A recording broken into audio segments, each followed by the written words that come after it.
Tollywood senior hero megastar చిరంజీవికి తాజాగా మరో అరుదైన గౌరవం దక్కింది. బ్రిటన్ ప్రభుత్వం ఆయనకు జీవిత సాఫల్య పురస్కారం ప్రకటించింది.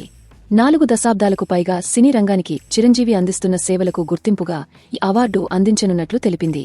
మార్చి 19న యూకే పార్లమెంటులో ఈ అవార్డును చిరుకు అందజేయనున్నట్లు పేర్కొంది. ఇక సినిమాల విషయానికొస్తే చిరంజీవి హీరోగా, త్రిష హీరోయిన్గా యంగ్ దర్శకుడు వశిష్క తెరకెక్కిస్తున్న భారీ చిత్రం విశ్వంభర ప్రస్తుతం రిలీజ్కు సిద్ధంగా ఉంది. అయితే ఈ సినిమా ఎప్పుడో విడుదల కావాల్సి ఉంది కానీ వాయిదా పడింది. చిరు నుంచి చాలా కాలం తర్వాత స్ట్రైట్ సినిమా, పైగా భారీ విజువల్ వండర్ కావడంతో దీనిపై భారీ అంచనాలు నెలకొన్నాయి. అయితే ఈ సినిమా షూటింగ్ మళ్లీ చేస్తుండడం, విజువల్స్ ఎఫెక్ట్స్ కూడా మళ్లీ అప్డేట్ చేస్తుండడంతో విశ్వంభర మరింత వెనక్కి వెళ్లింది.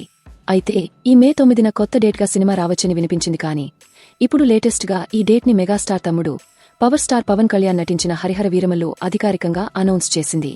దీనితో ఇప్పుడు విశ్వంభర పరిస్థితి ప్రశ్నార్థకంగా మారింది. మరి విశ్వంభర ఎప్పుడు వస్తుందనేది చూడాలి.